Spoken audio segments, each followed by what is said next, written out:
بناتي الأمارات عاملين ايه؟ يا رب تكونوا بخير.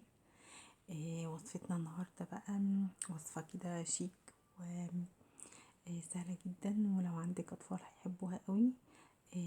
ممكن تديها له في لانش بوكس معاه لو عنده حفلة في المدرسة، لو انت عندك حفلة عيد ميلاد. هنعمل مع بعض يا بنات السابليه ستيك. هو نفس عجينة السابليه بس طريقة التشكيل هتكون مختلفة.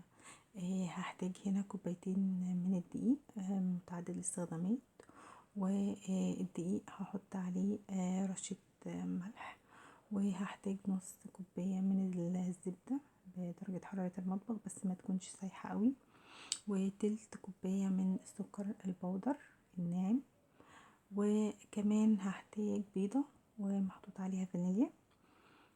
بس كده هي دي مقاديري. والدقيق يا بنات نسيت اقول لكم ان انا بحط عليه معلقة من النشا. يعني كوبايتين حطيت عليهم معلقة من النشا.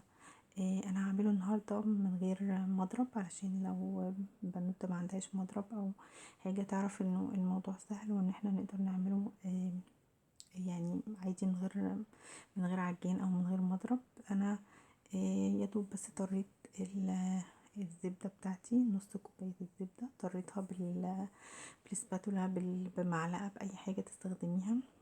طريتها وبعد كده حطيت عليها تلت كوباية من السكر البودر. لو مش بتحبي الحاجة حلوة قوي ممكن تحطي ربع كوباية، بستخدم الكوبايات المعيارية. انا دلوقتي حطيت كمان زودت معلقة زيت علشان تسهل معايا ان انا اقدر اطري الخليط معايا، وكمان هتدي قرمشة للسابليه معايا. بعد ما السكر والزبدة اختلطوا كويس اوي وصلت لقوام كريمي كده، نزلت بالبيضة وعليها الفانيليا طبعا، وهفضل اقلب فيها لحد ما البيضة تختفي تماما. الموضوع بسيط جدا جدا يا بنات. هفضل اقلب فيها لحد ما البيضة تختفي بالسباتولا زي ما انتوا شايفين كده تمام. الخليط عندي بقى جاهز. هنزل بالدقيق، ويا ريت الدقيق يا بنات نكون نخلينه. الدقيق وعليه معلقة من النشا، دول كوبايتين من الدقيق عليهم معلقة من النشا.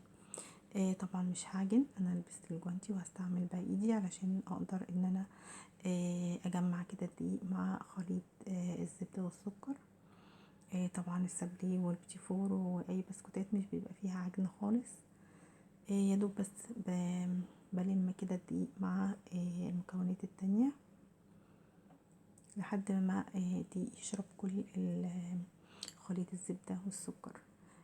انا لقيتها بتلزق شوية فحطيت لها معلقة من الدقيق. طبعا حسب نوع الدقيق بتاعك ممكن ما تحتاجيش، ممكن تحتاجي معلقة. بس كده انا طبعا اعرف ازاي ان عجينتي خلاص خلصت كده، ان انا الطبق كله يتلم منه الزبدة والدقيق، وكمان اختبرها بايدي اللي انا مش بعجن بيها الاقيها مش بتلزق في ايدي كده بقت تمام. هشتغل فيها على طول، مش هحطها في التلاجة ولا حاجة. هجيب المفرش بتاع العجين بتاعي وشكلتها بطريقتين، ممكن يعني اي طريقة تعجبك ممكن تشكلي بيها.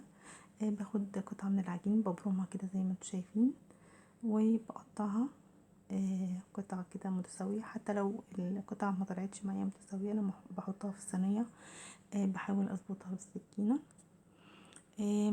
الصينية بتاعتي طبعا ما بتكونش مدهونة اي حاجة، يعني مش بدهنها زبدة ولا سمنة ولا حاجة، لانه طبعا كمية الزبدة اللي في العجينة بتاعتي كفاية قوي ان هو ما يلزقش. انا لما رصيتهم في الصينيه اتعمدت ان انا اسيبهم كده يعني مش قد بعض عشان اوريكم انه سهل قوي ان انتي تظبطيها في الصينيه. والقطع طبعا اللي انا باخدها دي بشكلها تاني وبرضو برجع ارصها في الصينيه. دي طريقه تانية للتشكيل. انا حطيتها بين كيس تلاجة فتحته وبين المفرش بتاع العجين بتاعي، وقطعتها بالسكينه عادي. انا لقيت الاول السكينه ما ظبطتش معايا في تشكيل يعني السابليه، فجبت السكينة بتاعة البيتزا طلعت الشكل معايا متساوي اكتر زي ما انتوا شايفين كده يا بنات. ولو حسيتي ان انتي مش قادرة تشيلي الصوابع بتاعة السابليه ممكن تحطيها في التلاجة يعني 10 دقايق او حاجة هتلاقيها تطلع معاكي بكل سهولة. طبعا بحطها برسهم في الصينية، قلنا مش بندهن الصينية حاجة، وبتدخل طبعا فرن مسبق التسخين. مش بتاخد اكتر من 10-12 دقيقة، وطلعت معايا باللون ده وبالشكل ده. اكسر لكم واحدة قدامكم اهو علشان تشوفوا النتيجة بنفسكم. النتيجة تحفة، والريحة والطعم بجد تحفة، من غير ما نزينه ومن غير ما نحط له اي حاجة. بس انا برضو هزينه بشوكولاتة. انا عندي شوكولاتة دارك، هسيحها مع معلقتين من الزيت. الافضل طبعا ان احنا نسيح الشوكولاتة مع زيت مش لبن علشان ما تخرجش مني. بس كده. وهجيب صوابع السابليه بتاعتي، هنزلها في شوكولاته كده، يعني بحيث ان نص الستيك تكون فيها شوكولاته ونص التاني لا. ولو هحط لها بقى شوكولاته مبشوره او بندق سوداني، اي حاجه بحطها طبعا قبل ما الشوكولاته تجمد علشان تمسك فيها. انا كسرت واحده من السابلي اصلا وزينت بيها، فادت برضو شكل حلو. اي حاجه موجوده عندك ممكن تسيبيها كده، بس يعني قلنا نكمل بقى الدلع.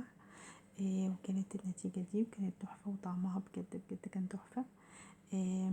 المقادير سهله وبسيطه، والطريقه ما فيش اسهل من كده، وعملناها من غير مضرب ولا عجين ولا اي حاجه. وجربي وان شاء الله هتطلع معاكي احسن من كده كمان. واتمنى تكونوا استفدتوا من الفيديو. لو استفدتي من الفيديو حطي لايك واشتركي في القناه، واشوفكم في فيديو جديد ان شاء الله.